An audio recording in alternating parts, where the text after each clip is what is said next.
After more than 30 years of working with adults over 60, there's one thing I hear almost every single day in my clinic.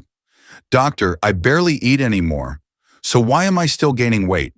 I don't snack, I walk regularly, but my belly keeps getting bigger. Is this just what happens when you get old? If you've ever thought that, I want you to pause for a moment and listen to me very slowly, very clearly. You have not failed. The scientific truth is that after age 60, your body no longer responds to dieting and exercise the way it used to.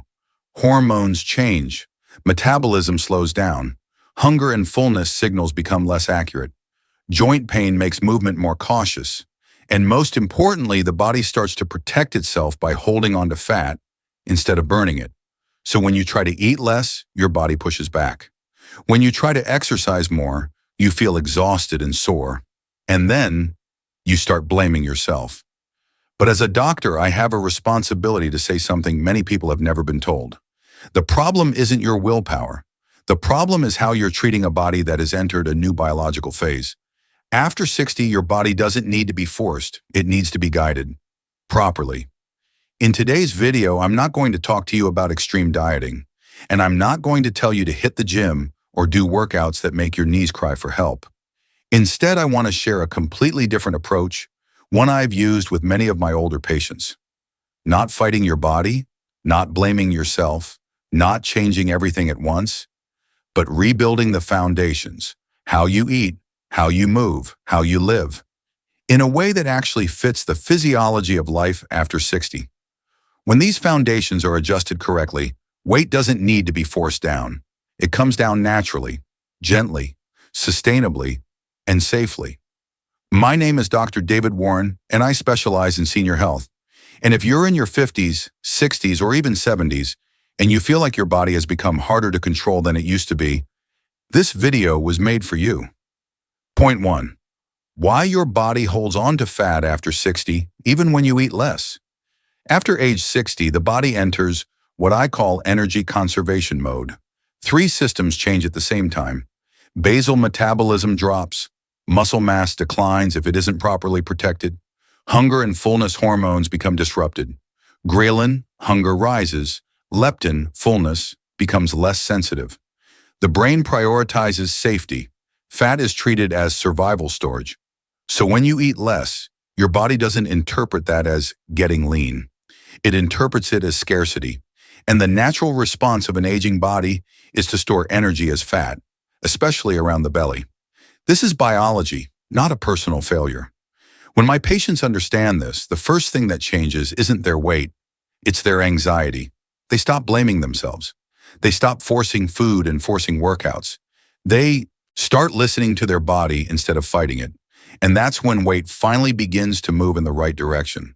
Instead of asking, how do I eat less? Ask this instead, how do I help my body feel safer? There are 3 core principles I always teach.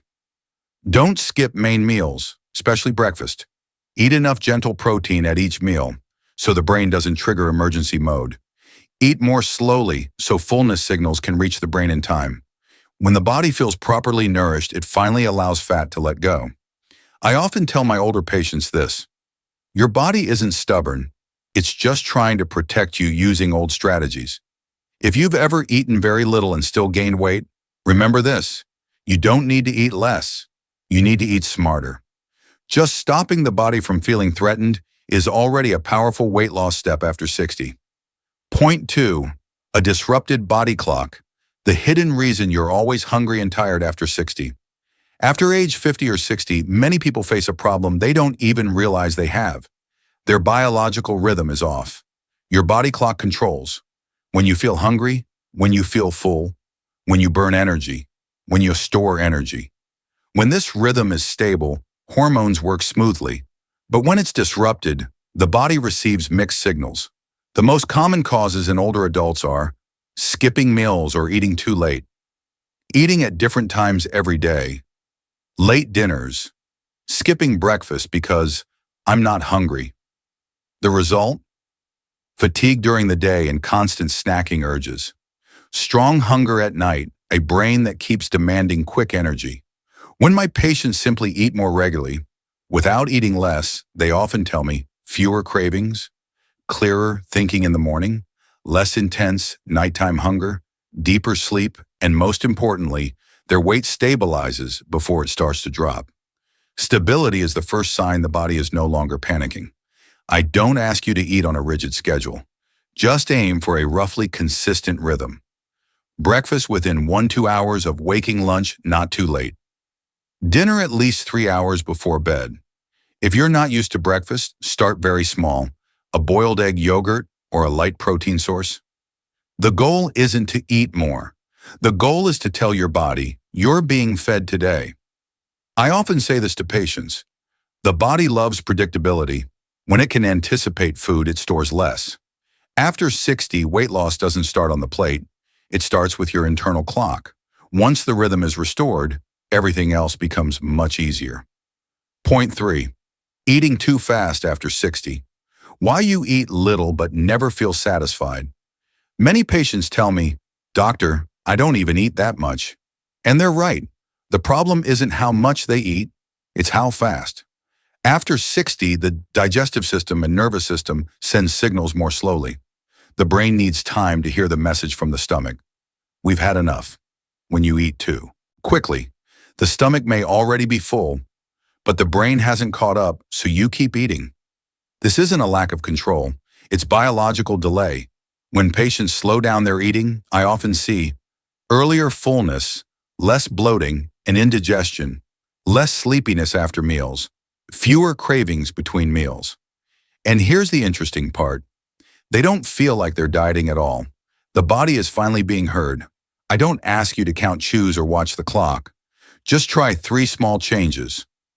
Put your fork down after a few bites.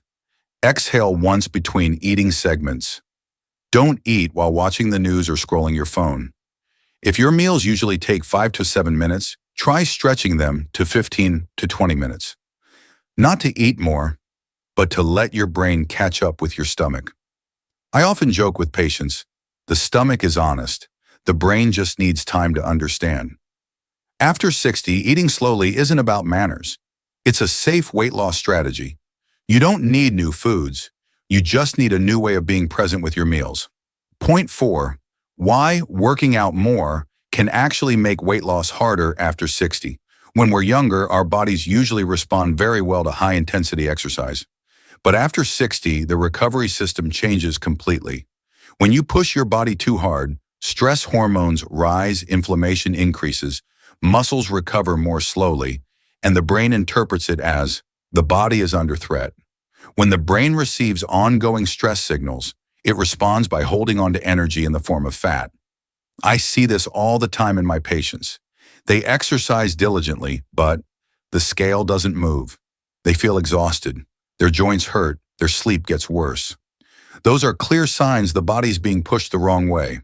When I guide patients to lower the intensity, increase gentle frequency, spread movement throughout the day, the results are usually less joint pain, deeper sleep, easier breathing, and weight that slowly begins to come down.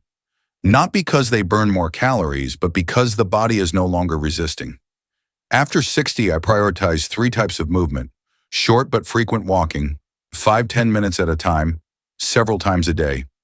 Gentle joint movements for the shoulders, hips, knees, and spine. Just enough strength work standing up and sitting down, using a chair or wall for support. If after exercise you feel completely drained, ongoing pain, poor sleep, that's a sign you've done too much, not too little. I often tell my patients, after 60, the body doesn't need to be pushed. It needs to be invited to move. The right kind of movement doesn't exhaust you. It makes you want to do it again tomorrow. And that consistency is what helps the body finally unlock stored fat. Point 5. Your living environment is quietly deciding your weight. The human brain, especially the aging brain, is extremely energy efficient. It always chooses the easiest option, the most familiar path, the one that requires the least thinking. That's why most eating behavior doesn't start with willpower. It starts with what's right in front of you. If fast food is within reach, sweets are easy to grab. Healthy food requires effort and preparation. The brain will choose the quicker option. That's not weakness. It's how the brain works.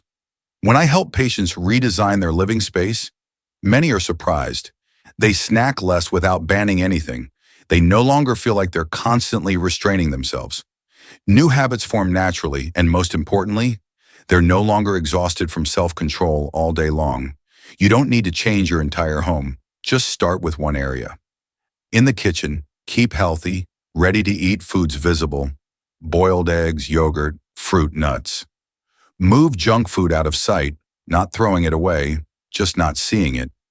In daily living, place chairs, walls, or handholds where standing up and sitting down is easy. Remind yourself to stand and move every 30-60 minutes. When the healthier choice becomes easier, you naturally do it more often. I always say, willpower gets tired, environment doesn't. After 60, you don't need to prove how strong you are. You need a gentle system that supports you every day. Sustainable weight loss doesn't come from tightening control. It comes from removing invisible obstacles. Point 6. Poor sleep, the hidden switch that keeps belly fat from letting go. Many people think weight loss is only about eating and exercise. But after 60, there's one quiet factor that often decides everything: sleep quality. When you don't sleep deeply or your sleep is fragmented, hunger hormones rise, fullness hormones become less sensitive, stress hormones stay elevated. The brain enters a mindset of, tomorrow might be hard, I need to save energy. And that energy gets stored as fat, especially belly fat. When my patients start sleeping better, the first changes they notice aren't on the scale. Less evening snacking, waking up feeling lighter. Clearer thinking, a softer, less bloated belly. After a few weeks, weight begins to shift, even without eating less or exercising more. I don't ask you to sleep perfectly. Just focus on 4 things. Eat dinner earlier and lighter. Avoid food 2 to 3 hours before bed. Reduce bright lights and screens before sleep. Keep sleep and wake times fairly consistent. If you wake up during the night, don't panic. Just avoid snacking or sugary drinks. The body needs time to relearn deep sleep. I often tell patients, the body only burns fat when it feels safe, and sleep is the strongest safety signal. After 60, you don't need to force yourself thinner. You need enough sleep so your body feels safe enough to let go. Good sleep doesn't just help with weight loss, it helps you live lighter. Point 7. Stop trying to lose weight. Let the body recalibrate. There's a paradox very few people talk about with adults over 60. The more you focus on losing weight, the more stressed the body becomes. When you weigh yourself every day, stare in the mirror with pressure, worry about every meal, the brain thinks something is wrong. Stay alert. And when the brain stays alert, it holds fat, retains water, slows metabolism. But when the body feels stable, consistent, and safe, it recalibrates naturally, without force. When I advise patients to stop obsessing over the scale, they often report feeling lighter, a softer belly, clothes fitting more comfortably, less fatigue. And then weeks later, the weight comes down quietly but steadily. Instead of asking, did I lose weight today? Ask, did I sleep better? Do I crave snacks less? Does movement feel easier? If the answer to those is yes, your body is moving in the right direction. Weight loss after 60 is a result, not the main goal. I always remind my patients, your body doesn't need fixing. It needs understanding and support. When you treat yourself more gently, your body responds with the same gentleness. If you've stayed with me this far, remember this one thing above all else. After 60, weight loss is not a battle with your body. It's a process of making peace with it. Throughout this video, I never asked you to eat even less, train harder, or become some version of iron discipline, because at this stage of life, your body doesn't need to be forced. It needs a stable biological rhythm.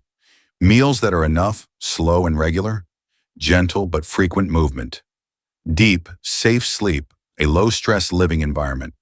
When these pieces are in place, something quiet but powerful happens.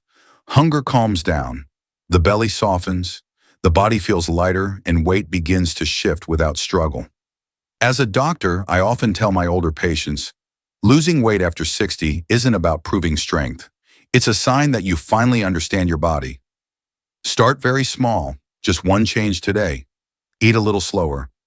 Go to bed a bit earlier, or stand up and walk for a few minutes each hour. One small change, repeated long enough, creates a new body. If you found this video helpful, please subscribe and continue this journey with me toward a healthier, lighter, and more confident life after 60.